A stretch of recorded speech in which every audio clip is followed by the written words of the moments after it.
night live. I know I do that every Saturday, but that's what I feel like. How are you, Tricia? Yes, but it's Saturday Snowmageddon Oh my God. There's or so much. Ice-mageddon, whatever, or Oh wherever my gosh. you are. But I think for the most part, wherever you are, there's a good majority of people that are under that label somewhere. Um, I but know. whatever the reality is of what ends up happening, that's going to be the big question. So, It is, and it's just so fascinating. What is happening, what is actually not happening. Is it manipulated? Because we were talking before that Mark was on with Dave. Mark came on our very first episode of The View of Truth, because and he thinks the whole thing's manipulated, and then he's going to have a big show on it on Sunday. So there's so many layers to it. We just don't know about this. It's just so fascinating. Um, everything is fake and gay. Too funny. Well, I just wanted us to have fun tonight and hang out with friends, but also honor somebody that has just been really special in this community. And she's got an incredible life. And I can't wait to hear the layers of her life, but also what she continues to do to support so many podcasters and so many folks in front of the camera. And she's just a hoot and a wonderful person. Um, and I can't wait for us to talk to PJ. Yay! Hello, Hey PJ. there. Welcome, Hi. Oh, welcome. Are we ready? Because yeah. it's probably going to be tonight that we get the Insurrection Act dropped on us. So we might as well just go until the warnings go off. But Here we go. Waiting for the EBS, right? there you go. Oh, can you We imagine? could very well be going live. You thought it was going to be Oh, live, Saturday Night Live, something or other, Ellen, right? But could be taking a I whole new yeah. meaning. Oh It my could end God. up that way. You never know what happens once you wind me up, what's going to come out. So, And Like it. remember, this is for the time capsule. well, won't be that, like I said, I'm not an expert in anything, but, maybe surviving chaos. So, at this point, I've Oh, collected enough stories to fill a manual, or at least a warning. I might require a warning label. So, get your this small children out of here. we Yeah, have that's okay. a lot of different directions that we can go because we obviously have I won't say we have a script per se, but we certainly have a lot of topics and a lot of guests that are going to be popping in and out. So I think Yes. anything goes. I'm not sure where this is going to end up. Do you, Ellen? No, I don't. But before because I'm just trying to multitask, and I'm not very good at multitasking. But gosh, Major D2 firing it up. Gosh, that's so nice. You've been 10 gifted subscriptions. That is so, I mean, so nice. Thank Oh, you. wow, we're already And on fire. Yeah. beer at the parade. Aw, $10. I love all three of these wonderful women. So nice. I love this group of Scott. I can't wait to talk to him. He's going to come talk to us in just a minute. So I'm really excited about that. It's just such an honor to have folks, all of you on this channel. It's like pinch me. It's like a dream come true. And I So know we might PJ, have mentioned this before, just real quick, Ellen, but yeah. like we just had this epiphany the other day when we were talking about, like future guests to bring on. What did I say? Ellen's like, Ellen, we can do whatever we want. We don't have a boss. We don't have a producer. We don't have any, we don't have people saying, oh, you got to worry about advertisers or you can't, upset this person or you can't say this or you have to say this. And I was like, is this what it's going to feel like as we go more into the future and we are going to be released from this bondage and slavery and working for the man?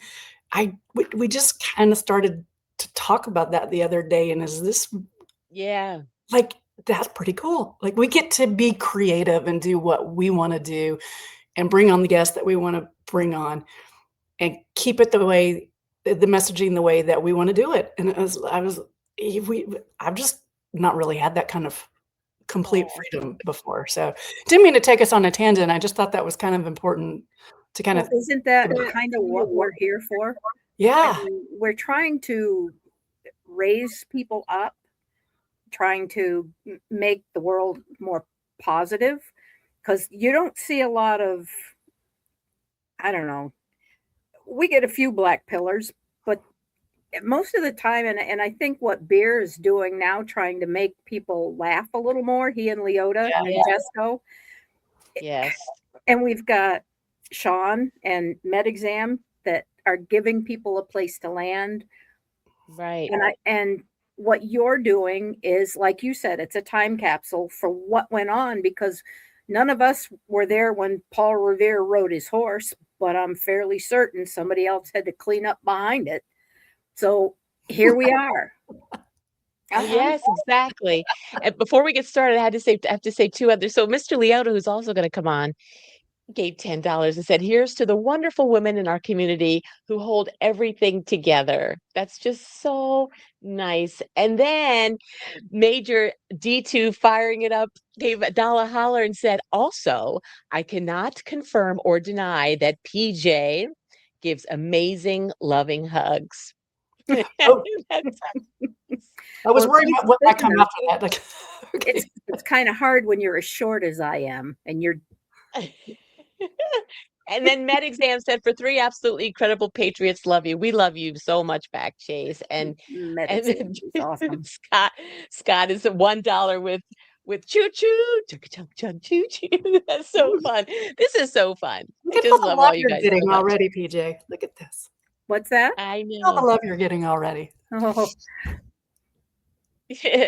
All right, PJ. So before we bring Scott on, just start with your life. Start as a kid. Where were you born, actually? I was born in Maine. I'm a Maina, dear. Okay. And, that was quite a few years ago. Mm-hmm. But I grew up there and migrated to Florida when I was 12. My dad got sand in his shoes and rocks in his head and wanted to move south. So that's where I ended up with marrying and having two little girls. And I wanted them to be able to read and write when they graduated from high school. So I moved them back to Maine, where the education was like number 10 in the country at that time, and Florida was 33. And I know that because I went there, and they were doing things in junior high that I couldn't get out of the third grade in Maine. Oh, wow. So I didn't want my daughters to be raised in that. I don't know if the schools are better now, but 25 years, 30 years ago, when my kids were babies, I just didn't want to take that chance. So Right. Absolutely. And so when were you just raising them? When did you start with your occupations and things that you were doing? well, Delivering babies. I met Bethany, my youngest. I met her father in nursing school in Florida. And that was in the early 80s, because they didn't have enough nurses. So they were doing a big push to get nurses in and out in the job force. So I went for an associate's degree, and I took that while my oldest was a year old when I started back to school. So I had my mom to help me with keeping care of her so that I could go to school and work. And I've been in the medical field since I was 15. I started as a candy striper in the hospital, and I migrated over to the x-ray department, where I developed films and transported patients. That was my entry into it. Went to work for one of the emergency room doctors in his office, and I realized that I was never going to make enough money to support my family if I didn't get a professional degree. So I became a nurse. Wow. And that's what I did. So, and so where did you work as a nurse? And always delivering babies, or where did you start? No, I started out on a general med surge floor. I worked in pediatrics. My first real job in Maine was on a pediatrics unit. but I always wanted to go into OB, and it was kind of a clicky thing. So I would, whenever they had no patients on my floor, they would float people to work other units. And so when OB came up, everybody go, I don't want to go there. And I go, pick me. So, once again, the old hand in the air gets you into trouble. And I ended up doing training in that field, but more so I ended up in like mini emergency rooms. It was the beginning of the outpatient ER kind of thing. We took care of the people that came in with, small fractures or needed sutures, or they weren't having a heart attack. They didn't have abdominal pain. They would come to express care, and the really sick ones, that freed up the emergency room. So I did that for several years. But my love has always been OB, and I actually helped the doctor that I worked for in the office deliver his child at home on the beach in Florida. And his wife was also a nurse, so I got to help with that one. That was my first actual birth. I was like 17 at the time. Oh my word. So, when you're in the medical community, obviously everybody has the way of being trained, right? Right. Everybody. When did you understand that maybe things were not as they seemed? I didn't understand it. I mean, I got cancer in 07, and I had to leave the profession because I had a bone marrow transplant. So I always questioned jabbing these babies with Hep B when they're 2 days old, when I'd already seen the mother's lab results and knew moms didn't have hepatitis, and they really aren't at risk for it. But you're indoctrinated. You are told this is what you will do to get your paycheck, and this is what best practice is. I just, rather than rock the boat, you do what you do, and you think you're doing the best thing. You think you're doing the right thing. Sure. But when my kids were little, I'd take them to the pediatrician. I didn't let the pediatrician's office give them their vaccines. I'd take the vaccine home and give it to them because I figured I didn't want them to be afraid of the doctor. And eventually they'd get over me jabbing their little thighs. But in those days, you only gave them two things. In fact, you give them just one thing at a time back in those days. Now, if I'd known now what I knew then, I wouldn't do it at all. I'd refuse to do it. But yes, well, that's coming. That's up for the parents to make the decision now, but they need to be educated. That's kind of a thing that I think BB is right. We need to educate people. I am angry. I'm really pissed off at what they did to me. And I went through it. After my transplant, I had to go back and have my baby shots. So, I went in and they vaccinated me again. So, wow. And when you're at death's door, you don't have a whole lot of fight left in you to deal with the minutia. So, you just do because they got me through it. I survived it.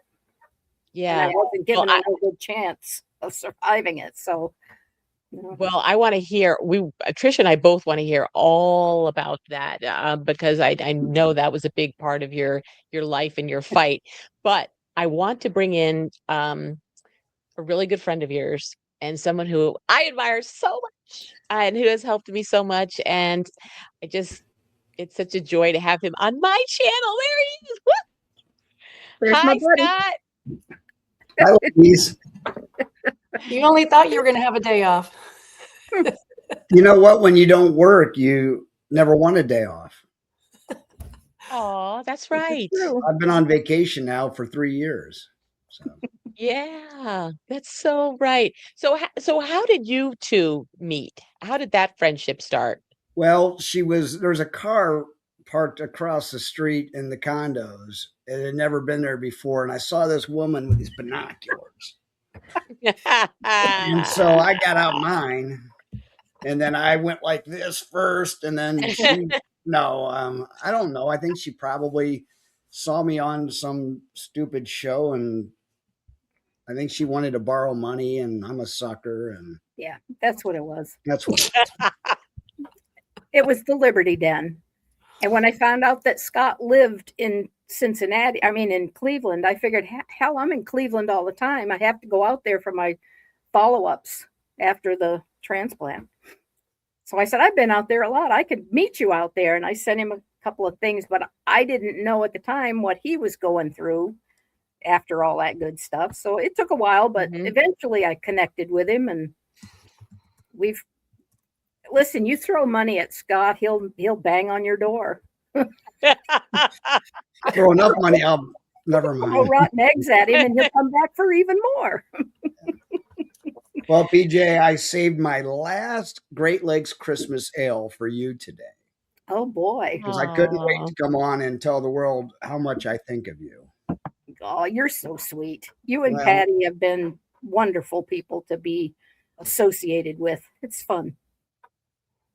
Yeah. So Scott, so tell us, what, I know you're just so fond of PJ, but tell us what that bond is, how that happened. She's the walking embodiment of Dale Carnegie, How to Win Friends and Influence People. And she hides behind this veneer of a little bit of a potty mouth and a little bit of a tough bird. And as soon as you scratch that little thin veneer, there's nothing but a giant heart and a really smart person with a wicked good sense of humor. And I hate to say it, but I see a lot of myself in her. And there's only a handful of people who can give it back as good as I do, and she's one of them. Shout out to BK if she's listening. She's another one that I'll just put up with all their crap because they're good at giving it. And but it's really that's my affection for her. My admiration for her is I've noticed it's the people in this movement that give are the ones that have the least to give, and she's one of those. She will literally give you the shirt off her back, but not until she memes it first. And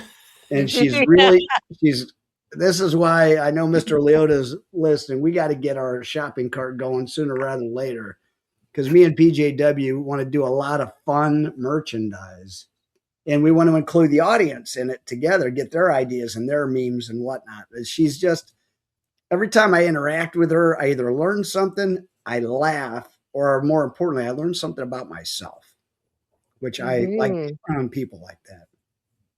You make me sound like I'm so deep. I'm really superficial. It's just what you get is what you get. It's like I said, when you scratch the veneer, there's another veneer. That's a scratch and sniff. You got the wrong person. Trust me, if I do a scratch and sniff coffee table book, it ain't going to be with you. I've already given that to Gunfag for all the rainbow dildos. So, yeah, I mean, you can't deny, Beer, that when you do your 5 o'clock show, you've got a great chat family. But when PJ comes into the chat, it's a whole different story. Well, see, she doesn't do afternoon pool sessions, because if she did, she'd be a little more feisty in my chat than she normally is. But let's just say I enjoy having her on the Friday night Zooms if she's gotten a few pops in her. Well, I don't disappoint. No, you don't. No, Ellen, you do we have don't. a picture of the pool shark? Or do you have We an do, order, a particular but order also you did? But you were talking about some of the things. So is this one of the shirts that you've created? One for me and one for Patty. Guess whose is whose? I can tell. Pink would go for Patty, I think. Let's just say mine's not the pink one. It's I that love sexism. that. It's always been pink or blue. Blue is for boys, pink is for girls. Just beat the old nurse out of me. Go ahead. I love that. And and you're just so creative, working on so many things. And the one thing that you also shared with one of the other things, you're just so nice, is this the That's mouse pad? Yep, for the moderators. Yeah. How sweet. I'm trying to collect their addresses and things, and I was trying to get some of the guys to just let me send it to them and they could take care of distributing them. But, Well, if you get, however you want to get one to med exam, I'll pay for all of it. hers is already in the mail, and hers probably came today. It should have. Well, it said it would possibly be there today, so I don't know. I mean, that whack-a-troll is whack-a-mole is genius. And yeah, that was fun to make. The purple, I see your purple heart, and I see the Yep. ghost in the machine, and Ghost in the machine. you are clever. So clever. That's just, it's so thoughtful, a mouse pad. That was just so nice. Well, I don't think the girls, I don't know what the guys do for them. It's mostly the girls in the chats that are doing the moderating, but Lord knows there's times when you need to smack a troll and send them packing. So yeah, I appreciate that they're in there, and we got Med Exam who greets everybody that comes in. It's so they feel like they're welcome, Absolutely. And then you made these little badges. I made those for the podcasters because, that was very hard to make that little Q with the Trump Pepe in there. Because I do use the AI, which has become kind of a friend that I'd like to have a moderator to smack with a hammer every once in a while. But those were hard to make because they don't like Trump. They don't like Q. You have a hard time getting anything. I had to make that in 4 or 5 pieces and put it together to be able to get where we go one, we go all. But I thought that those little badges would be kind of fun if the guys wanted them on a hat or a shirt. It's just my way of thanking the podcasters who kept us sane all this time. Yes. I wouldn't have made it through this without people like them, like Dave and Joe and Paul and Stormy. I mean, for those of us who, for whatever reason, had this light up in our brains that we're able to see some of the things that are going on and understand that this is not, that we're in a psyop, number one, we know we are, but right. how we're supposed to come out of this. And I listened to Doc Michelle, and she's put it really well that what we're trying to do is raise our consciousness to a level where there's more of us in the positive than them in the negative. And eventually it's going to come to a head somewhere, but I would rather be on the side of right and positive and caring about other people, not my friggin' feelings. My rights don't start where, or don't end where your feelings begin, because I don't do anything to anybody to hurt them. But Absolutely. if you hurt mine, I will hurt you back. No question. Time for me to go. Thank you, ladies. Take the rest of that beer with beer. Hey, PJ, we did get Major D2 firing it up, $5 rent. He says, God wink. PJayDoublyoo, what do you think about getting together and talk about doing one show a week where you and I can tell funny stories about our medical stories while showing your wonderful music? Well, we could do that, Kurt. We'll talk about it. Okay, now Beer's going to jump in on that and turn you into a podcaster. Yeah, well, I don't think that's my strong suit, but I would be more than happy to help Kurt get something going. Oh, I'll make sure you both get up and going. Kurt is Major D2 firing it up, and he's a local guy that Patty and I have just recently befriended. And we got to have lunch yesterday with his mother and his wife. And nice. So PJ, this coming spring, we'll be meeting down at Mohican River on occasion because their whole family does a ceremonial American flag raising every Saturday at noon. And these kayakers and canoes and boaters come from everywhere to gather and sing the national anthem together. Awesome. And there's a winery right down the street where I can have some of my Patriot meetups. So anyways, I'm just getting started with Kurt and his family, but I know we're going to, the Northern Ohio Patriots are all going to be coalescing this spring and summer and fall, and I'll do my best to facilitate all of that. But we're going to make some great new friends, and well, we all had lunch together a few weeks back, and it was so fun to meet up with Kurt. It was so nice to see that it's not just us old women in this movement, number one. I've been called worse. Yeah, well, and old farts. My old fart. But you guys, it's great that we have each other. Yes. It is. Amen to that. And I wanted to show one more thing that is this the apron, Mary's apron? What That's is it? Mary's apron. That was before I pressed it. So, yeah, it should be at Scott's house today too. But they probably now get stuck in the snow. It won't get. We actually didn't get any mail delivered today, so yeah. Well, You're so awesome. I put her Semper Paratus on the back side of that against her heart because she's so into the Coast Guard. And I stuck one of those little Pepes on there for her on the back side. So when she's showing you the Crimson Purge, she can flip it around. So that was just my thank you to her, because she's an amazing researcher, and the stuff she comes up with. She and the debriefing. The debriefing gets his shirt Monday or Tuesday also. Oh, that's so nice. And I recognize, well, this is a fun group. That was lunch. That's Kurt. Oh, yay! Major D2 there. Now you know what Major D2 firing it up looks like. Okay, that's Kurt. And Patty and Scott. Yeah. So he is such a nice young man, and he is. Oh, yay! Well, and so awesome. So now you guys have said it publicly, you are so screwed. I will do everything to make sure you and Kurt have a great show, and as you should. And to get you started, you can use my channel. I'll just sit behind the scenes and I'll just run it for you two.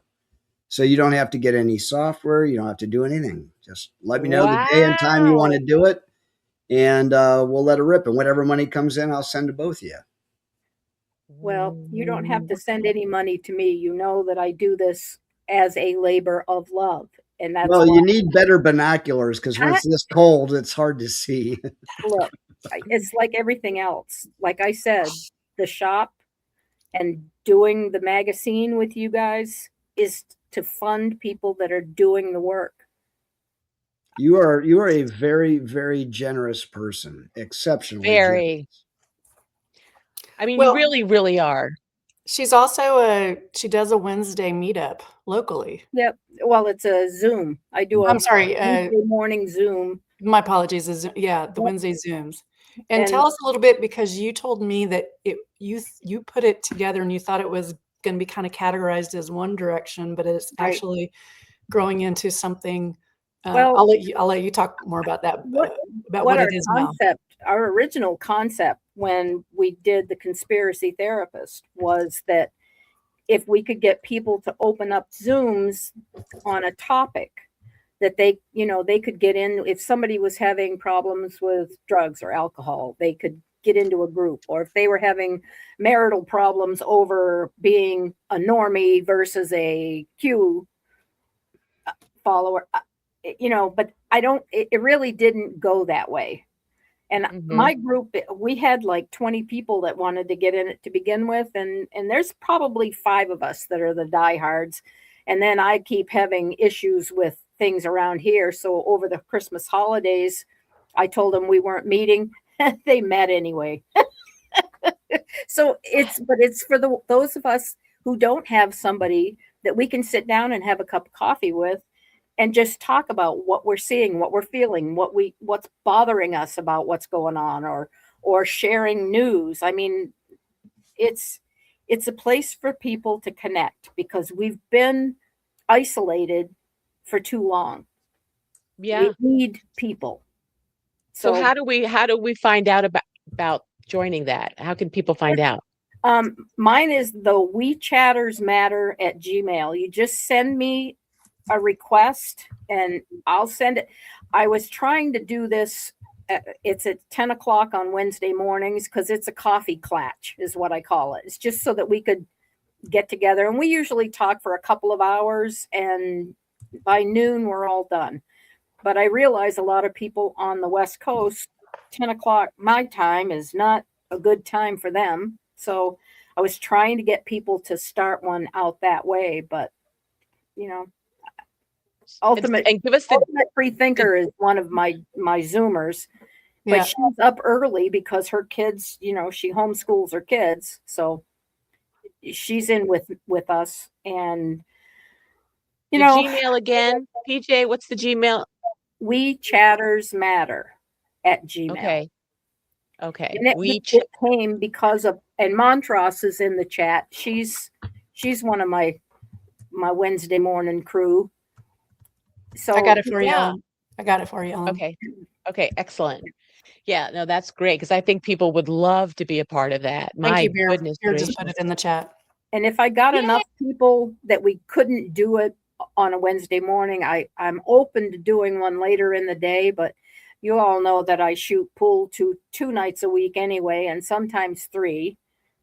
So it's hard for me to, and then I end up missing all my shows. Yeah, this was me at a tournament out in not Elyria, but Westfield, and we had probably, I think, about 200 players. We had teams of people, and you play for 3 days. That was me playing pool. So yeah. How fun is that? So you pretty darn good there, aren't you? I'm learning. I never shot pool in my life. I had a pool table in my basement in Maine when I had my kids. I never got to play on it. I was too busy raising kids. And when how many of your kids were conceived on that pool table? None of them. Oh. Okay. Just curious. Besides, it's hard to get that stuff off the felt. I have a quick question. Ask Don't Bill you Clinton. make me tell that joke, Beer. That was a Bill Clinton joke. Nothing like getting felt on the table. Is that what you're going to go with? Ladies, Ellen, you especially. It's at the bottom of the hour. I've got time, but I don't want to keep somebody in the green room. If you got people lined up, I don't want to overstay my welcome. So Yeah. Well, we were just going to have people come in and out, but I would love for you just to say hi to our next guest, and then Scott, you can depends head on out. who it is. If I don't like he or she, I'm just leaving. So. Well, I want you to say hi because yeah. Hey, we're calling it 3 men and 3 ladies. 3 men and 3 ladies. 3 men and a lady here. Remember, I got male DNA. So we got 3 men, maybe 2 ladies. I don't understand what you're saying. I love you, PJ. You crack me up. Oh my god, this is so fun. I feel like the Brady Bunch. How cool is this? It is. It's so great.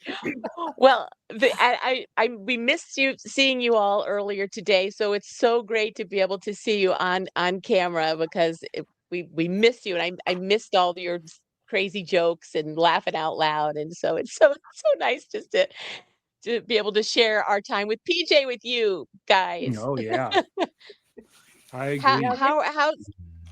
They're pretty how fun are you to doing? interact with, Ellen. I'm pretty sure you've had your time in the barrel with these knuckleheads. Hey, Jessica, I'm sipping the last 4 ounces of my last bottle of Christmas ale. Oh man, they quit selling it down here. I had to buy this Country Boys, and man, it tastes metallic. I can't stand it. Oh. Michael, good to see you. Hey guys. Hey, we did get together today, didn't we? But it's even more special because we're here with these 3 lovely ladies, and that's right. Yeah, so thanks for the invite, Ellen, and yeah, good to see you, well, Tricia. Hi. Oh, we almost wore the same color. Oh yeah. Lighting. Oh, actually, I had that color on earlier. Well, I know, you all are just so kind and wonderful guys, and Mr. Leota, when I was on, I think, Beer's show, and he played the song that PJ's song that's kind of about her life, and you spoke about it too, Mr. Leota, and both Mr. Leota and Scott were so affected by it, and just watching them after they played that song was just, it warmed my heart because I could just see the genuineness. And so, Mr. Leota, I mean, it really touched you, didn't it? Yes, and I want to brag on PJ for a minute. So I've been working in the AI music space for a couple of years now or so, and there's a lot of complexities to it to get something that sounds good, sounds right, doesn't sound AIE, isn't a good structure. PJ out the gate just starts firing off songs. Yeah. And I'm like, I had to like watch 10 YouTube videos and ask Grok and Chat GPT. I mean, you know, our friends there, but she is so incredible that she just picks up on things. She talked about pool. I never played pool before. You know, like I don't want to play her in pool. And she's just, you know, putting out amazing songs. And I just want to commend her for that. It's absolutely incredible and outstanding. There was a 2-word phrase I learned in a personal professional book, development book, about how to be more charismatic, how to be a better salesperson, how to be a better leader. And it's only 2 words. It was notice more. That's her. She did that song for Beer at the Parade, and I realized she noticed all of my favorite sayings, and they were all in the lyric. And it literally made me cry to realize people actually listen to me. And they notice some of the things that comes out of my mouth. It's actually very humbling, to be honest with you. It is when people really do hear you. That's all people want is for people to be heard, right? And well, it's just, Michael's the same way. Oops. I mean, Michael will just get a read on someone. I don't know if that's my internet. I think so. It seems to have settled out. Yeah, it was just choppy for just a second, but it seems like it came back at the end for you, Ellen. So, well, Michael seems to also get a read into people and even into their relationships with other people. And then he puts those things in his songs and his videos that are just. So as far as I'm concerned, AI music and AI videos aren't cheap and they're not artificial. They're giving people with really good hearts and pure minds the ability to communicate what's in here and what's in here. And to me, that's a miracle. Right. Amen. It's like a straight line, you know, to be able to express yourself. Totally agree. And I think, you know, coming from a vocal background, I appreciate so much, obviously, live voices and live music, but there's a place also for this music. So that people that are so creative, that can compose music with its orchestration and really great voice, AI voice. There's a place for that too, because there's no way PJ could go in and have to find a singer, find a studio, find some, but you can do it, right? PJ, obviously you've really hit it out of the park with the songs already.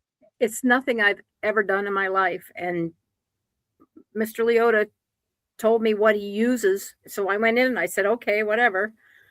And I started tinkering around. And AI was not something that I was doing either until I started doing some of these memes, and I needed help to get things to work. So apparently now my AI knows me, because I go in there and say to it, what do you think I should do about this? And I just let it tell me. So that was how that song, I said, what do you know? Tell me what you know about me. And it wrote this whole thing, and it's pretty much, I said, can you put that in a song? That's the song. That's the first one I heard. And the title was How I Regret Having Slept with Beer at the Parade. Oh, keep it up, big fella. Sooner or later, we're going to be somewhere near water. Hey, Patty. Good to see you. The second sentence was, it was the worst 3 minutes of my life. It was a short song. That included begging and foreplay and the apology, too. Yeah, I was going to say, I was a little generous, wasn't it? Oh, my gosh. If we can't do 3 Men and a Maybe, and I got a Christmas ale in me, it's going to come out sooner or later. Really listen, you didn't get it out of your system earlier, so here we go. So just try to keep it together, boys. Well, Yeah, that's a big show 'em ask. smell it. That's a big ask. Well, There's I appreciate. Where's China Peppy? Right here. I had a gummy earlier. He's always Oh. watching and always listening. I mean, he tries to watch. It's kind of hard for him to see Well, a lot. The reason I asked is because I noticed that DC was in the chat, and I know How much he loves him. the China Peppy. Yes, DC has a special Oh. affection for China Pepe. Hey, by the way, Michael, you may have already done it, but Patty's been begging me to ask you for a favor. Could you pull out the snippets too of DC Lidstone, clearly the one of him Giggling. with the eyes closed, and DC going, his eyes are closed for China. That one. And is there any way we could grab the one of his pug dog licking the microphone? Now, I don't have that one. I don't have Toby licking the mic. All right. DC, I know you're listening, dude. If you could pull that snippet out, I'll get so much mileage out of your pug licking that microphone. That's not a euphemism for you listening. It actually. I mean, Yeah, no, it did. I saw it. So you three fellas, it feels just weird also not having your show today? This actually is one of the best moments I'm having in the entire 8+ years of my Great Awakening, is to know how I know each of you differently and yet to see us together. This actually feels like my family. Yeah. You are. This is wonderful. It really Yeah. is. We could go on and on about how much you've done for the community beer and how much you brought all of us together. I'm always the drunk uncle at Thanksgiving, and you guys are my nieces and nephews and whatever. As That's long a as good you're not the description. creepy uncle, we're fine with that. What did you say, PJ? I said, No. as long as he's not the creepy uncle, we're fine with that. Yeah, what's sad is we all just missed the first intelligent things that ever came out of Jesco's mouth. I caught it, James. You guys need to all rewind 15 seconds and give him another shot at it. So, Because I don't I'm just even remember glad what I said. that you guys up north have power. I'm down here in South Louisiana, and I looked out the window earlier, and all the animals were just lined up 2 by 2 going into some big I'll wooden show you boat. what's going on. It's pretty rough out there, man. That doesn't Where work, are does you? it? What? Kentucky, Yeah, right just under Lexington. a little light covering. Yeah, it was. I know, Man, I don't know. It's pretty rough. I was out there. It started it was weird. It was like a slight dusting, but it was instantly just the road was frozen. It happened. all right, let's steer this conversation right back to PJW where it needs to go. Hey, that's all right. I'm used to you guys. Well, we were talking about the weather before you came on. So, so PJ was giving theories. I think we all have theories to talk about PJ too, because that was the first thing she brought up, is theories about what's happening. Scott, what do you think there's anything different besides just being a bad storm? Is there any other significant? This feels like COVID too. We're expecting like 9 to 12 inches, which if you're in Ohio, we used to get 5 of those a year. You just go out and you shovel it, or you blow it 2 or 3 times while it's coming down. It's not a big deal. Everybody drives to work the next morning. And so it just feels like they're hyping the hell out of this for something. They are. And I'm trying to figure out why, because it's not going to be, this is literally one day and done. Right. And people will either be driving to work on Monday, or they might take Monday off. They'll drive to work on Tuesday. This isn't a big deal. Now, if you're south of, and I'm saying if you live, where you're used to having snow plows and salt, and you're prepared for these things. Now down south, you get an inch of snow like in Texas or Louisiana or whatnot in Georgia. Nobody can drive in that. They've never been trained. Everybody panics. So if there is sleet and freezing rain, that can absolutely bring down power lines and do all sorts of bad things. Yeah. Those are the people I'm worried about. Right. Yeah, yes, absolutely. But I'm wondering why they're hyping this up like this. Clearly they have an agenda. So maybe they didn't steer as much of it our way as they wanted to, because maybe they were going to try to do scare event or 10 days or something. But I don't know. I'm lost. What do y'all think? I mean, it fired up in Minnesota today. Yes, it You know, did. that They're dude lighting getting fires shot to keep and then warm, apparently. yeah, they're All going right, nuts up there Jesco, right now. cheers. My last sip of Christmas ale for the season. Oh man. It was Well, Till good next year. Till next year. Till next beer. exciting times for sure. Donald Trump didn't he? So you're watching his truths, Scott. I know that. I mean, he just did a national emergency for a whole bunch of states. You know, and so it's just going to be really fascinating to see what's going on here with everything. But anyway, I want to talk to PJ about, she has so much and about her transplant, all these different things. So I did want you guys to come on and say hi and just be fun and now we're just going to go get to the we're going to be able to have I'm going to go back to lurking with Patty and let you guys carry on because I have a tendency to do this too much. So you guys have we'll a let good you get rest of back the to conversation and make sure we keep that focus on PJW where it belongs. Thank you for inviting me, Ellen and Tricia. oh Appreciate my you goodness. both. I mean, this was such an honor to have you three guys and a maybe cast on my show. This was so cool. Today I'll be the maybe. So Scott, Jessica, we've made it. We made it. Yeah. Thank you so much. Thank you so much, Ellen, Tricia, Yes. PJ. We love you, and we're gonna do a little Scott Love you dance right for you back. for all you do. Hey, Love there we you, go. PJ. Love I you love right that Alrighty. background too. Love you. That's beautiful background you got. Yeah. Hey, All right. Thanks. We're clean her up. gonna She we're can gonna act lurk and right, chat. too. We love you guys. All right. See Bye. ya. Love Bye. you. bye, Bye. guys. Stay warm. Oh, that was awesome. Boy, that sure All felt like a right. Friday night Zoom, didn't it? Yeah, I I know. know. Well, It's good to get another fit. I have one before, and your daughter has been so patient because that's a big surprise at the end. But we wanted to bring in Sean Hey, too Sean. for a couple of minutes and say hi. And Hi. so you could just say hi to PJ. Hi, Hi, Sean. PJ. How you doing? How's Hey, everything? John. Long time since we were on the screen together on a podcast, but I know. No, I'm- somebody told me that there was free beer, so that's why Yeah. I came. but he's over in the other side of the state, so you'll have to call him up. What's going on? How you feel? Well, you know, it's kind of hard when you're in this position. You're not used to it, but like I said, this is what it is.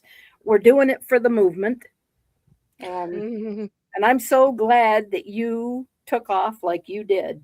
It's great. Well, I'm backing down a little bit. I'll tell you that. I'm backing down a little bit. I'm coming back to where I began, and it's going to be. I got a little excited, a little fire in the butt, and I got a little too much, and now I'm bringing back the Anons onto the shows now. So I'm rewinding it now. You got a family to think of too, so I know. So that's what do you think I'm looking at right now? It's my family. well, I mean the other family. No, that the whole thing is my family. There's a lot of decisions I have to make in my life, which include my family, and it's not just my immediate family that's in my house.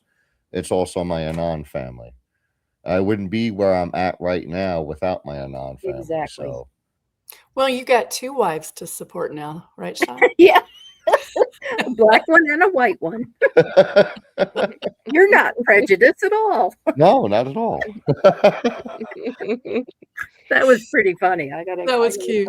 That was cute. So anybody that missed the News Treason's Q&A or call-in show last night, conspiracy therapist Sean and MedExam were on, and there was a caller that thought that they were married. So it was.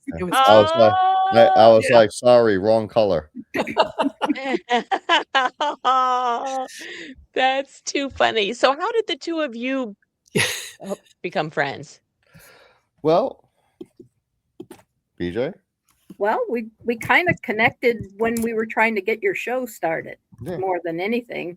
When Beer pulled MedExam and I and you together to try to help you start your new show. That was kind of where we got connected, but we of course run into each other on the Friday night Zooms, and that's about it. But you know, We have each other's number. We could always use them. Yeah, we could. I know. Mm. I know.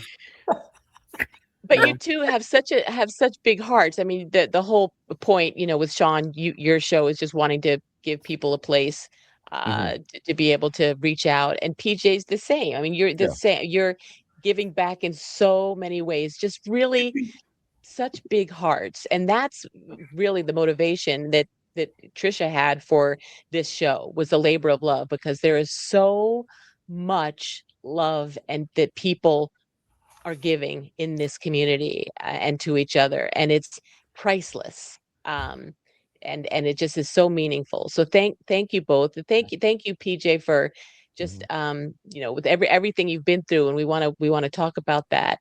For just you're just so just all the creative things that you're doing to give back. So thank you, PJ.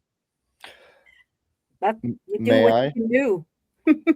May I Yes, real Sean, go quick? ahead. From the stories Yeah. that I've heard from PJ, and I've heard many stories, and I listen very good, and I keep everything in my head what I hear. For you to bring life into this world and watch life go from this world, it's a big commitment to life, and I understand why you gave yourself up to Jesus and God and got closer. Because of the fact is that you saw these things. You saw where life came in, life left. And that's a big commitment to to just humanity itself and to spirituality. Well, I give you a lot of credit for doing that. Not many people can do it. I couldn't do it. I couldn't do it at that job that I was supposed to go to. I couldn't sit there and watch it. It hurt. yeah, it does. Yeah. Sometimes sometimes it really hurts.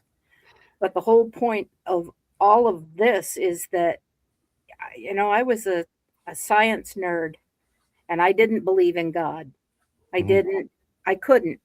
Every time I try to get there, I'm like, this doesn't make sense. This doesn't fit the model. This doesn't, because I didn't understand what it was I was missing until Q and Paul Fleury. I told Tricia, I don't know what the article was that Paul wrote. I went back through his Substacks and tried to find it. I can't find it. I almost wonder if it was ever there. Oh, But whatever it was, wow.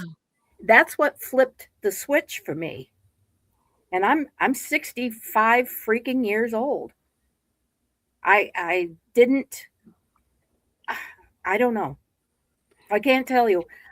All I know is when the light switch came on, it came on. Wow. And I'm ignorant, but I'm learning. So it is what it is. I'm fully aware that I was wrong for all my life, but I think I lived a godly life. Mm-hmm. I did treat people like I wanted to be treated, and I've always tried to be somebody that's a helper or a giver. I tried to rescue all the takers, apparently, because that's how you end up with 3 husbands. And you know, PJ, I wondered, because with you being in nursing and being in the medical profession, do you have an opinion on whether a majority of the people in that profession, from your experience, didn't believe in God either, or were so in the science that they couldn't go there? Or I would kind of suspect that, but I can't say it for sure, because I did work with some people that I know were very spiritual, in both the people that I worked with in labor and delivery and the people that I worked with that were from the hospice end of things. I mean, yeah, it is what it is. You learn to respect where people are coming from. And Beer said that I pay attention to people. I don't think that's the case. I always laugh because, like, my humor is sometimes not acceptable. I'm a little like what Robin Williams said, you have a sieve in your brain, and some things will wash right through it and you'll never get them back, but other things will stick in it, and that's what you grab out of it. And then I had chemo brain, so there's great big freaking holes in that thing. Things that I did this morning go right out, and I'm going, did I do that? I can't, I mean, it happens. And so I can't tell you what most people in the profession do or think or feel. I know it's probably about the same as everybody on the face of the earth to some extent.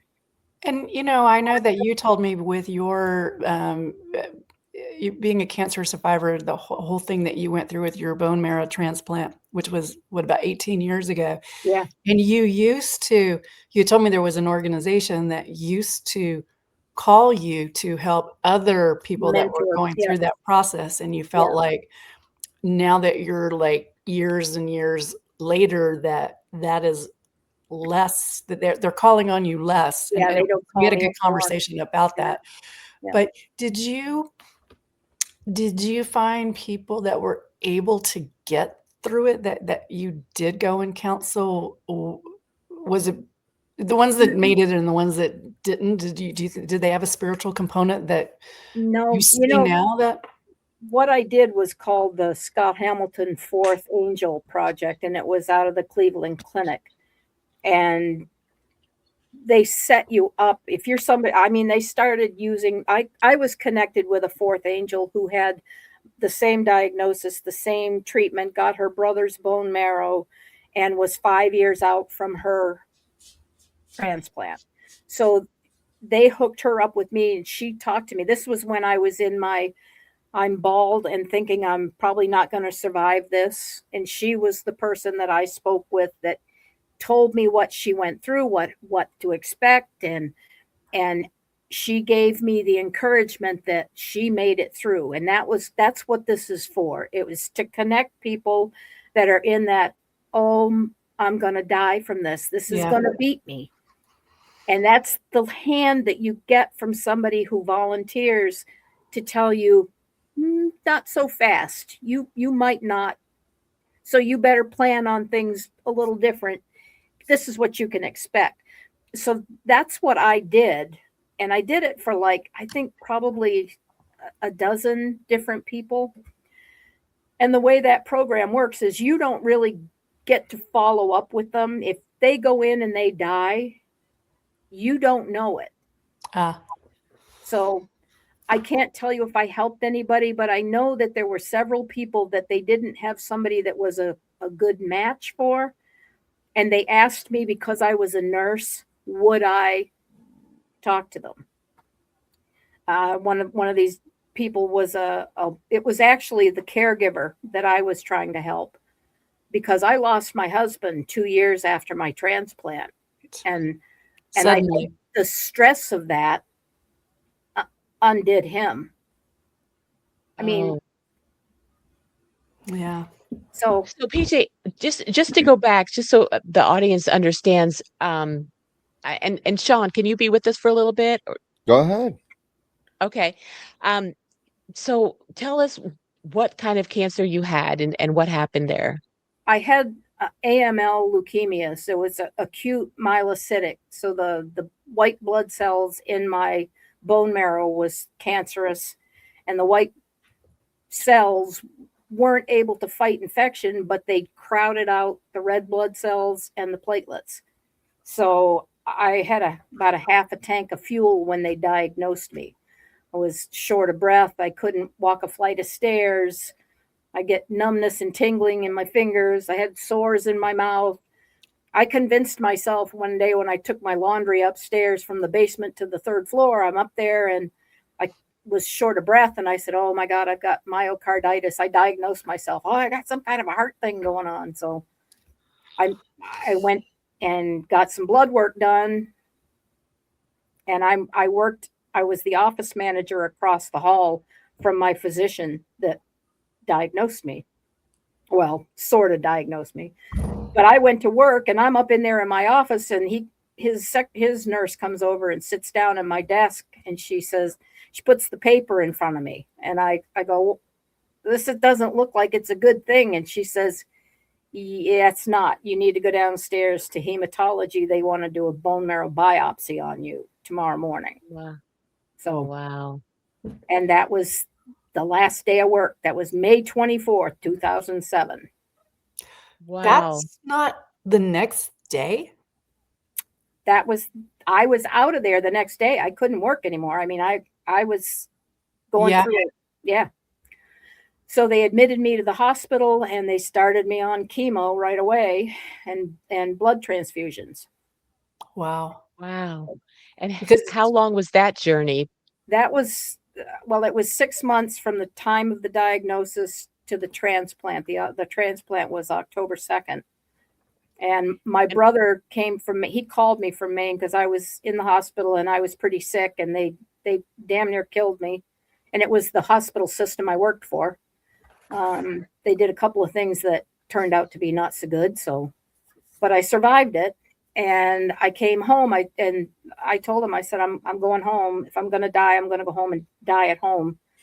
And my brother called me. He says, you make an appointment at Cleveland Clinic. I'm coming to pick you up. They're doing transplants. You're going for a transplant, and I'm going to be your donor. Wow. And I called them. I knew I always wanted a brother. They were so good to me there. When I called, I'm talking to some lady who just answers the phone, and I told her what my situation was. And she says, you need to see this particular doctor. And she says, let me see if I can get you an appointment. So she was on hold. This is a switchboard operator. And at the time, I didn't realize that God was in my pocket, because she hooked me up with this doctor that says, oh, well, I won't do that, because I knew I had to go through another round of chemo.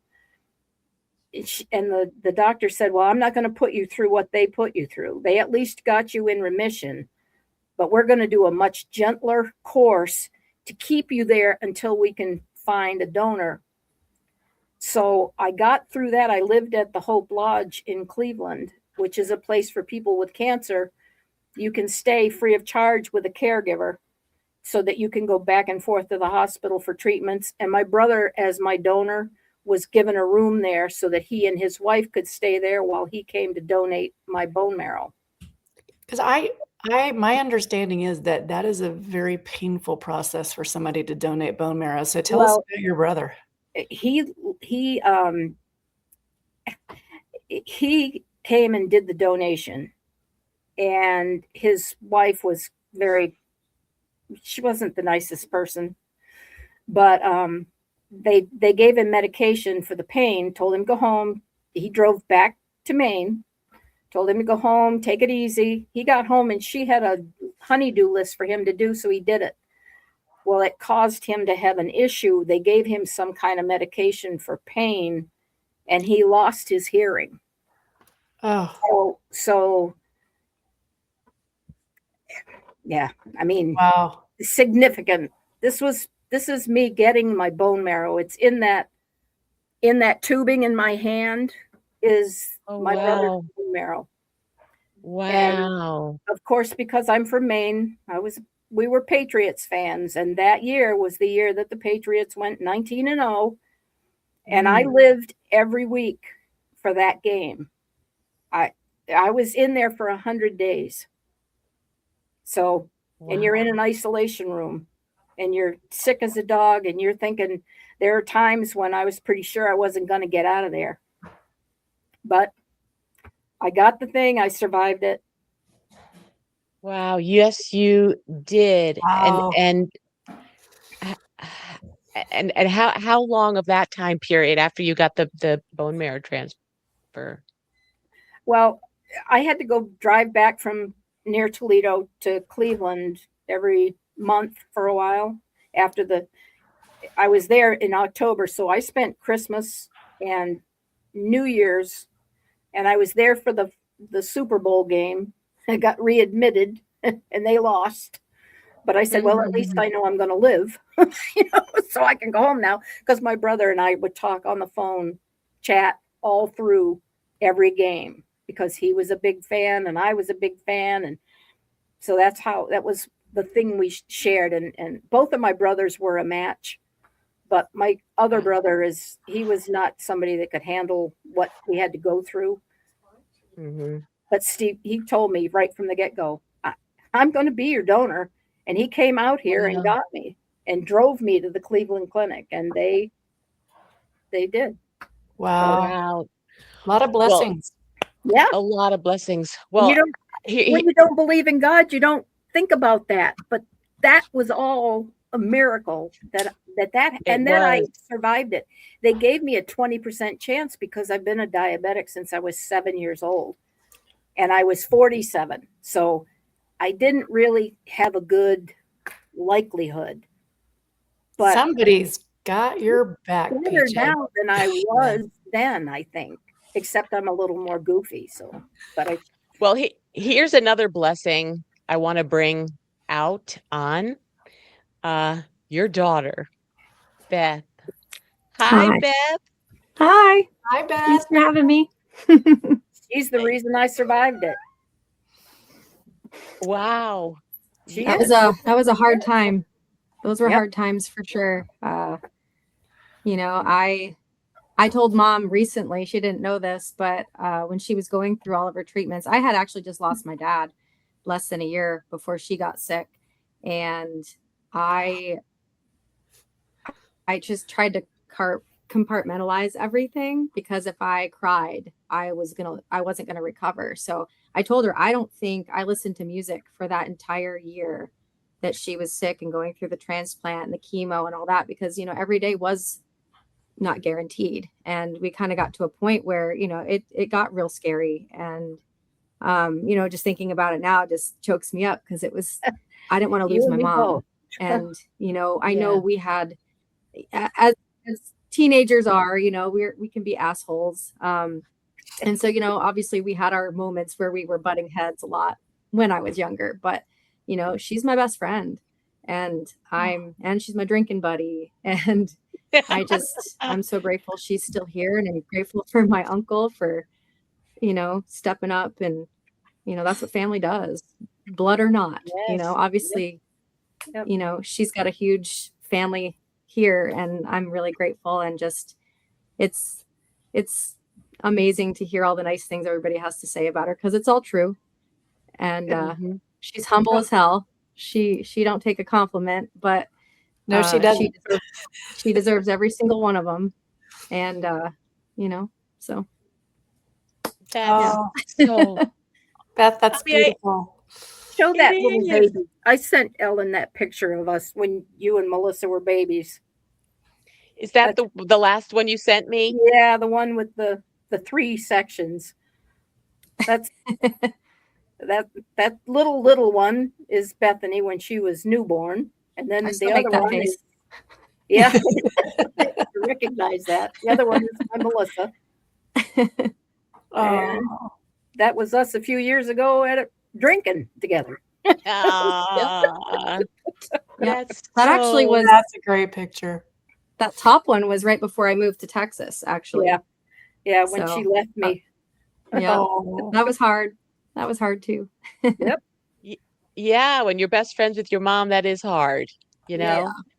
But Mom has a warmer place to go during Snowmageddon, PJ. Yeah, well, we're going in March, but you know, by then the bluebonnets will be out, and that'll be So it's the best time of year here. It's like 2 months of heaven, and the rest of it's hell, hot and hellacious. Except for today.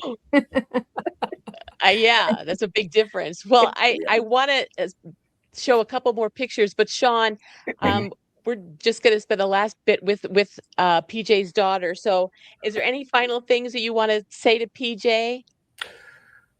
I just want to thank you so much for being with us. And I compare you to a pit bull that makes cupcakes.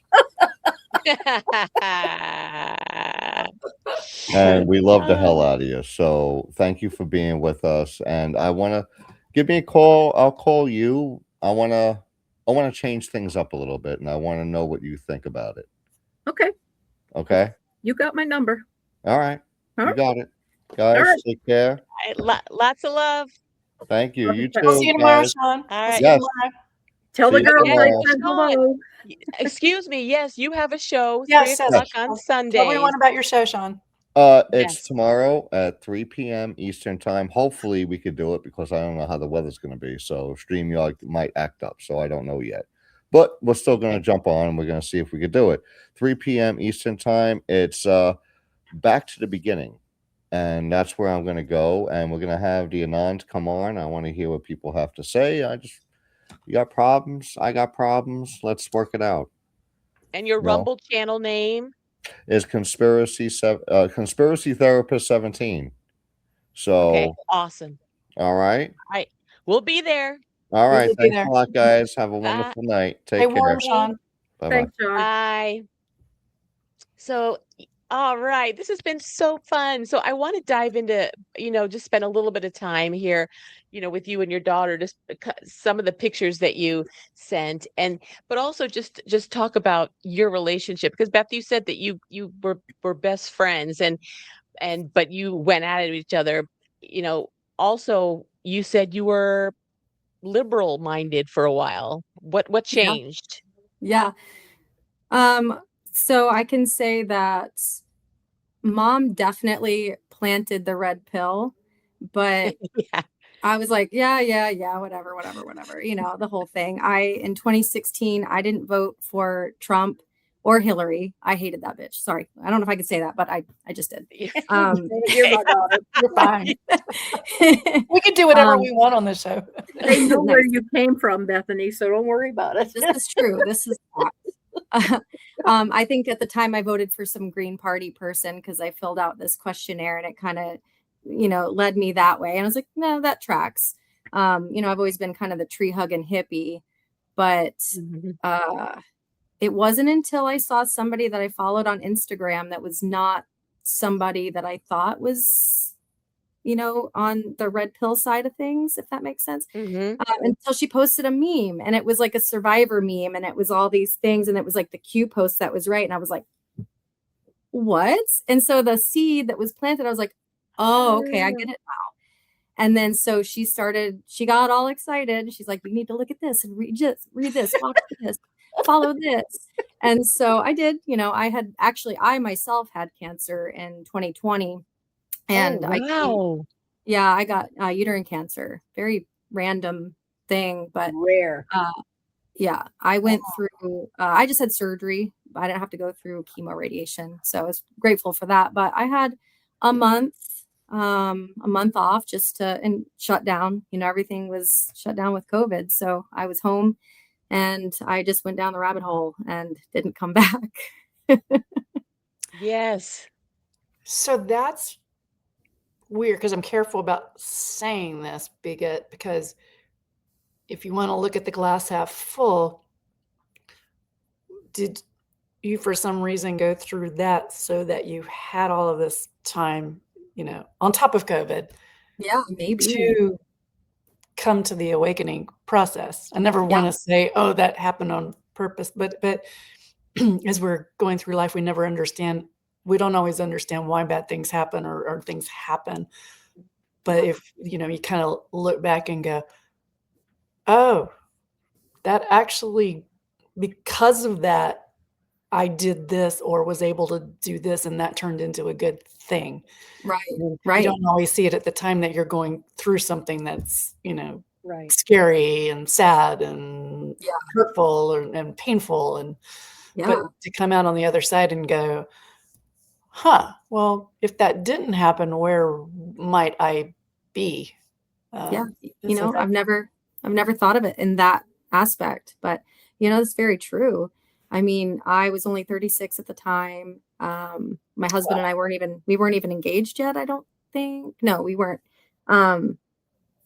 So, we didn't have kids. I don't have kids. I have a furry dog and that's my fur baby and that's it.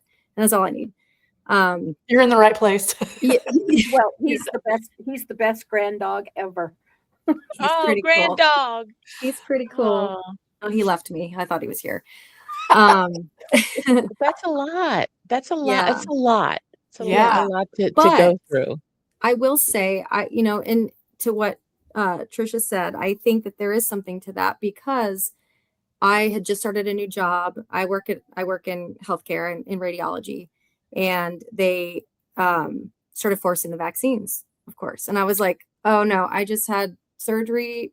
I don't want that. And then of course I was already awakening, and I said, this doesn't feel right. So and Mama's going, oh no. yeah, exactly. So oh my gosh, so much of a bigger meeting, Bethany. Come on. Yeah. Wow. Yep. Big time. Wow. But, Yeah, God that's works. that. God has always shows up. yeah. Well, you got some strong women in your family. Yeah. I learned from the best. Yes, and PJ. some adorable brothers to be.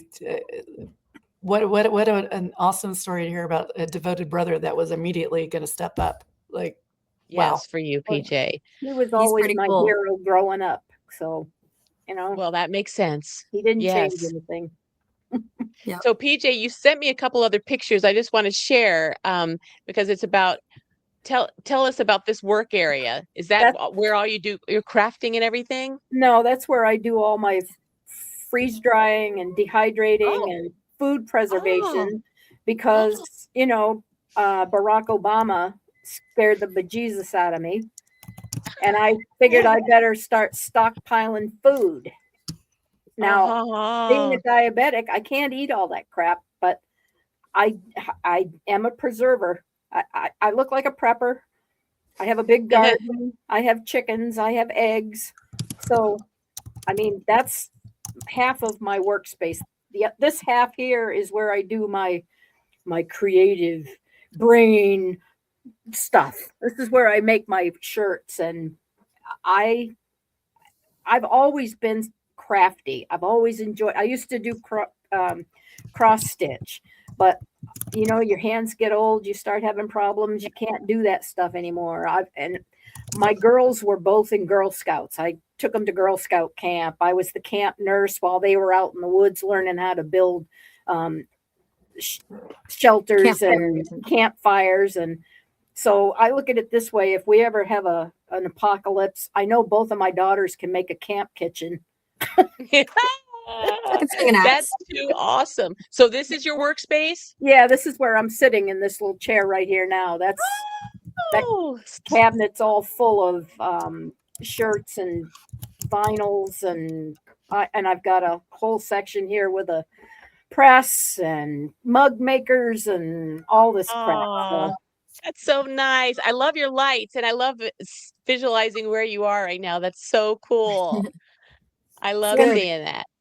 So and I want to say, in regards to Girl Scouts, so Mom had us in Girl Scouts from as well. I think I started in first grade as a brownie, and I loved it until you can become an asshole teenager, and I didn't want to do it anymore. But she's like, basically, do it for me. Like, just do it. It's good for you. Whatever. Just tough it out until you're in high school, and then you don't have to do it. But I'm forever grateful that she kept me in it because, going to camp was awesome, but learning actual life skills and things that you need and depending on yourself and each other. But the one story I remember is when she was the camp nurse, and kids were always homesick. I got homesick my first year. And I was there. No, you weren't. Oh, no, that's right. You weren't there because I wouldn't have been homesick. But she told kids about endorphins, and I'm not going to do it because I can't do it as good as she can. But it made kids laugh, and it made them feel better, even if in for that moment. But she's always doing thoughtful things and going outside of the norm just to make other people happy. And I love that about her.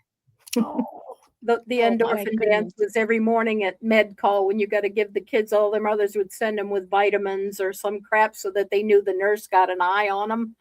So I'd be at the breakfast line, and I'd be finding all these kids and handing out the meds. And after breakfast, we had a sick call, and they'd bring all these little girls up there.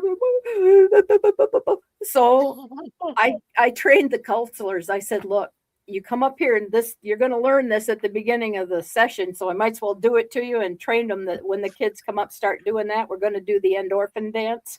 Because I'd ask all the little girls, say, do you know what an endorphin is? And they go, no. And I said, well, you've got them in you, and we're going to make them come out and boogie. So we'd get up there and boogie with these kids. And they'd start to giggle. And the next thing you know, they're off and they're having fun. So meet people where they are. And I'd forgotten all about the endorphin dance until she said that. So, I love that so much. Endorphin dance. So, well, I just really quickly, because so many people said such wonderful things about you. Jesco Riot, he gave $5 and said, "Love you, PJ." That's so nice. People are I just love this community so much. And then we got $5 more from Major D2, firing it up, said, PJW, my wife said all three of us are spirit animals. My wife and I love playing pool. Yeah, this podcast is happening. God bless this show. Yay. Oh, look at all the dogs joining this show. It's a wiener party. Oh my gosh. So you do the wieners too, Beth. We trip on our wieners. All the time. God. Yeah, I'm sure Beer's laughing at that if he's watching. So that's just right up his alley. So Tin Man 12.95 is $5. Hey fellas, getting a show after all. Holla back, y'all. That was very, very nice. DC Lidstone gifted 5 subscriptions. Yeah, so nice. He's so nice. What an honor. I feel so honored. Thank you so much for that. That's just so special. And then there's a couple more here. Mr. Leota gave $1. Thank you, Ellen, for having us on. Love you all. We love you too. Missy Kristen gave $1. Dollar holler. Love to all of the family. Hey, Missy. We know Missy. Missy's my friend. Oh, yay. That's so wonderful. And Fraz404 gave $10. Much love and respect goes out to everyone in the chat and on the panel with lots of hearts, without a doubt. So much love and respect for sure. And then C. Campbell 78 gave $5. PJW, you're awesome. Great show, ladies. Thank you so much for saying that. And D Tech is now a monthly subscriber. Yay. Wow, that's so fantastic. Thank you so much. And then Samantha 321 gave $5. Thank you, ladies. Great show. Love to you all, including the mods. Absolutely. Where we go, one we go all, for sure. So, I mean, this has been so fun spending time with you all. I can't thank you enough. People really only just tap the surface of your life, but I hope, PJ, you got to see how loved you are. And you've obviously given so much love your entire life. And then you had to fight for your life. But you had those heroes around you. And then, you also had to be strong for others around you, including your daughter when she went through her cancer. But it's what it's all about is strength, your strength and the love that you give and the love that is given to you. And that's what we hope we can do for all of us here now. And we hope you feel the love we have for you, PJ. It's kind of overwhelming, and like Beth said, I don't accept compliments well. I'm just not wired that way. But you're working on it. Just go. Ellen, do we have a few more minutes? Sure. There was another side of something about PJ's. There's so much to PJ, but I wanted to see if PJ might tell the story that she told me about her conversation when she was still a labor and delivery nurse and about the Agnes Jones comedian part of PJ that I think the audience would love to know. And actually, it probably would have been cool to, I wish I'd kind of brought it up when our comedian guys were still, our boys were here. But anyways, I think Beth this was the recipient of that whole birth of the Agnes Jones character because it was getting the girls ready for school in the morning. There was a local DJ that used to do, being from Maine, we do a lot of Maine humor. We have accents up there. People like to laugh at us. They think we're stupid. But he would do this bit, and what he had a call in, you could call in requests. So I called one morning and I started talking to him in that voice. And he owned the Millnocket Video Pocket and Steak Trailer. You could get a steak dinner for $5, but you had to pay $17 for the 14-ounce Coke. And so I called it.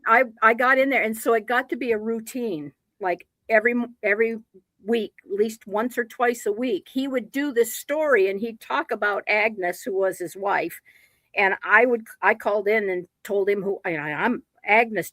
And so I got to meet the man. I used to go to the radio station and joke with him during the day. Actually delivered his sister's baby across the river, which was kind of fun. But I did that voice quite a bit, and I did, I moved out of Maine, moved to Southern Ohio, and I'm in this little podunk town doing deliveries, laboring this girl. And I walked into this room this morning, and they give me the assignment, and I'm chatting with her and her family, and she had a Maine accent. And I said, "Oh, you're from Maine, huh?" She goes, "Yeah." And I said, "Huh, what do you know?" I said, "Hey, where were you from?" And she told me the town, and the town she was from was bordering that area. She's the right age to be listening to that music. So I said, "Well, did you listen to 92 Moose?" And she goes, "Oh yeah, I love 92 Moose." I said, "Yeah, how about Rufus Jones?" And she goes, "Oh yeah, I love him and his wife Agnes." And I said, "Well, darling, Agnes gonna be delivering your baby." Oh my God, she and her mom squealed, and they made me sign autographs and everything else. It was hysterical. I just love that story. I love that story too. Beth, do you remember Agnes? Oh yeah. I was so excited when the bus driver had it on the radio, and I'd be like, "That's my mom." That is so, I love that story. Oh my gosh. Yeah, PJ, add to your list, you need to write a book about all these, about all I'd your have to talk adventures. to AI because I'm too lazy to write. Well, you could dictate it in, I'm sure at this point. Oh yeah. Well, AI already knows you, right? You already said pretty AI knows. much. That's right. Yeah, exactly. It pretty much knows me. Just make sure you mention Ellen and I in the forward. There you go. Yeah, thanks to exactly. kicking me in the butt. This has just been the best, and I'm feeling just I'm just feeling warm and just wonderful inside. I know it's bitter cold outside here in Virginia, but I just feel such a warmth being in this community, being with you ladies, and being with the people in the chat. This is just a wonderful, loving, incredible community. And where we go one, we go all. And that's what a lot of people who are liberals and things, they don't realize we want good for everyone. We're fighting the fight for everyone, even them. Yeah. Even the ones we don't like, we're fighting for. That's right. And it says to love your enemies, love your enemies. That's right. You may not want to, but just do it. That's right. And we want the best for everyone. So, PJ, what an honor this was. And it was so special to have the fellas here and then to have your daughter. What a night. This was just so awesome. And we just hope everybody. We have Australia in the house. Tim. Oh, yeah. Tim's here. Tim, yay. I have my interview that's going to be dropping for him on Monday. I have an incredible interview with him that will be out on Monday on truthtellertales. So everyone's got to watch it because it's an incredible interview. So thank you, PJ. Any parting words? Hey, let's just keep doing what we're doing and just try to bring more people into the family. Yes, absolutely. And Beth, anything you want to say to your mama? Well, I love you. I can't wait to see you. It's good to see you right now. I love you right there. But it's time to have a beer. Yes, I agree. Yes. Oh, and speaking of beer, I was going to say when beer was on, I was going to come on like this. He's still on. He's still watching. Okay, good. These numbers are flashing. He's still The watching. humor also passes. So just so you Yes. know. Oh, but your daughter, oh, PJ, you're such a beautiful person, and so is your daughter. I mean, I'm so. I think so. Oh, I think so. Both of my girls are special girls. This one right here happens to be my Hellraiser. Yeah, yeah. Well, that's why we like him. That's why we like kind of like you. It's kind of like you, PJ. I won't own that. Just keep walking. Well, I know there's a comment. There's a comment in the chat about what a dream it is to have a child from Song Babe, to have a child who is an anon. I mean, yeah. And You know, actually was. I said that many, many times that I was so glad when she took the red pill. I don't care if it was Santa surfing that got her there. Yeah, I used to listen to her a lot. I watched Santa. Yeah. Hey, listen, I have a whole bunch of those Sammy silver rounds in my safe. Yep. Sammy the squirrels. I just loved how positive she was, like she was just so spunky, and it just kept things light because everything felt so heavy, and you just were overwhelmed with all the crap coming at you left and right. And it was just nice to have the voice, which is nice that now, we have you and so many other great people that just bring the level, the energy up, and that's what we need as a collective, is just to stay up and keep holding the light for everybody. Right. Yeah. And you know what, Beth? That's a fantastic point, because that was in the midst of the fall, the cabal, all the really dark stuff, and then the Santa surfing with keep it. Yeah. Obviously, that there had to be a balance for people to continue to be somewhat sane after hearing all that stuff. Or go mental, I'm just curious, is Sammy the squirrel still around? I haven't tuned in a long time. I don't know, but I still have those silver rounds in my safe. That's too awesome. Look her up. Yeah, that's too wild. I'm gonna have to go check her out just to see where she's at after all these years. Yeah. Exactly. But to your point, and now we're coming into, we were so in a mode of information. And yes, we still are, but I think we're coming into now of a definitely more of a gathering and a spiritual, and that's why I started, and I will plug my show. The View of Truth. This will be every Friday at 1:00. Our first episode just aired last Friday. Go back and watch. It was awesome. And it's a view that's the complete opposite of the view on mainstream television. I wanted to do one with truth and with God, with godly women telling good stories.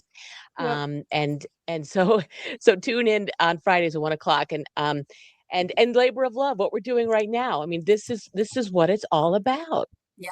And it's an incredible time that we're living in and that we're coming into.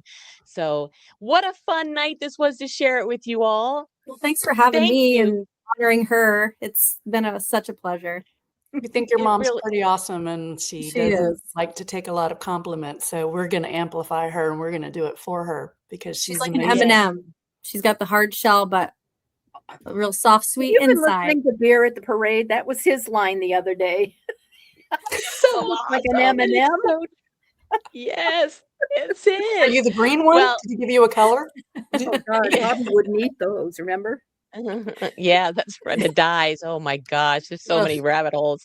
Well, thank you all so much. Everybody stay safe, stay warm. We'll see how this next couple days goes, but we're all in this together. And thank you all for tuning in. I would love for you to follow Truth Teller Tales. We have a lot of cool things happening, and it's so wonderful to be able to share it with so many wonderful people. So have a blessed Saturday night. Stay safe and love you all. Love you guys. Thanks for being with us. Beth and PJ, thank you. Go all. Thank you. Where we go on, we go all. All right. Bye.